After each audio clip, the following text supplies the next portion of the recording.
Gas সংকটে নাস্তানাবুদ হচ্ছেন রাজধানীর উত্তর বাড্ডার সাতারকুল রোডের ভাওয়ালিয়া পাড়ার কয়েক হাজার পরিবার। গ্যাসের অভাবে অধিকাংশ বাসায় রান্না বন্ধ হয়ে গেছে, ফলে খাবার তৈরি নিয়ে চরম দুর্ভোগ পোহাতে হচ্ছে। স্থানীয়রা জানান, আগে দিনের বেলায় গ্যাস না থাকলেও রাতে কিছুটা পাওয়া যেত, কিন্তু এক সপ্তাহ যাবৎ গ্যাস একেবারেই বন্ধ হয়ে গেছে।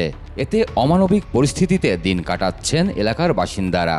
2 বছরের মধ্যে আসতো রাতের 12টা-1টার সময় আসতো, তবু মানুষের 4টা রাঁধি খাইতে পারতো। আজ 4 দিন ধরে কেন খাইলে তো আজ 4-5 দিনের মধ্যে কোনো একটু গ্যাস যে আসবে, মানুষের 2টা ভাত রাঁধি খাইবে, গরিব মানুষ কোনো খাইতে পারে না। মানুষে অনেক কষ্ট করতে আছে, গ্যাসের বোতল কিনে এইবার পাক করতে হইতে আছে।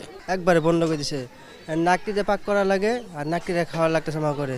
বিভিন্ন বাসা বাড়িতে গিয়ে দেখা যায়, কোনো উপায় না পেয়ে কেরোসিনের স্টোভ ও লাকড়ির চুলায় রান্না করছেন গৃহিণীরা। এতে করে কালো ধোঁয়ায় আচ্ছন্ন হয়ে পড়ছে পুরো বাসা। তারা বলছেন, যাদের সামর্থ্য আছে তারা সিলিন্ডার গ্যাস ব্যবহার করছেন, অনেকে আবার ইন্ডাকশন চুলায় প্রতিদিনের রান্নার প্রয়োজন মেটাতে বাধ্য হচ্ছেন। কম ছিল, রাত 12টা পর আসতো, সকাল 5:30 যেত, আর এখন টোটাল 1 সপ্তাহ ধরে আসেই না। এই জন্য ওই যে কারেন্টের চুলা ইনফেকশনে রানতে আসি। বিকল্প কিছু নাই, তবে একটু কারেন্টের চুলা আছে নাতির জন্য, সেটা করা লাগে, সেটাই কষ্টই চুলার জন্য। সবচেয়ে বেশি দুর্ভোগে পড়েছেন নিম্নবিত্তরা। সামর্থ্য না থাকায় লাকড়ির চুলায় তাদের ভরসা, তবে লাকড়িও সহজে না মেলায় বিভিন্ন পন্থায় জ্বালানি জোগাড় করছেন তারা। এই গ্যাসের লাইন বেলা কাটা গেছে, তখন আমরা গ্যাস তো পাইতেছি না, লাকড়ি দিয়ে রান্না করতেছি, আর এমনি তো গ্যাস থাকে না। লাকড়ি তো আমরা পাই না কোথাও। কারখানায় গেলে দেখা গেছে কারখানারা বলে যে লাকড়ি দিয়ে দিছি বা বিক্রি হয়ে গেছে, এরকম। তো আমরা এই কাগজ দিয়া, তারপর পাতা দিয়া, তারপরে টুকরা কাপড় দিয়ে রান্না করা লাগে।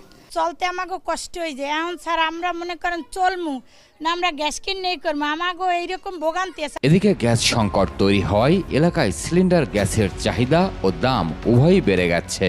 সিলিন্ডার আগে মনে করেন আমার রেগুলার গ্যাসে 60-70টা, এখন হয়তো 15-20টা বাড়ছে। একটা সিলিন্ডারের গ্যাসের দাম বাড়ছে তো বাড়ছেই, প্রচুর বাড়ছে। লাইনেরও গ্যাস পাইতেছি না। ওই রাস্তা নিয়ে মনে হয় এনে কোনো গুরুত্ব নাই। এখন মনে হয় সরকারের কাছে আমাদের আবেদন এইটাই যে এই রাস্তাটা নিয়ে যেন একটু গুরুত্ব সহকারে কাজটা করে দেয়। এলাকাবাসী জানান, সম্প্রতি পয়ঃনিষ্কাশনের কাজ করতে গিয়ে গ্যাসের পাইপ ফেটে পানি ঢুকে যায়। বিষয়টি তিতাসকে জানালে মূল সড়কের মেইন সুইচ বন্ধ করে দেয় তারা, কিন্তু 1 সপ্তাহ পার হয়ে গেলেও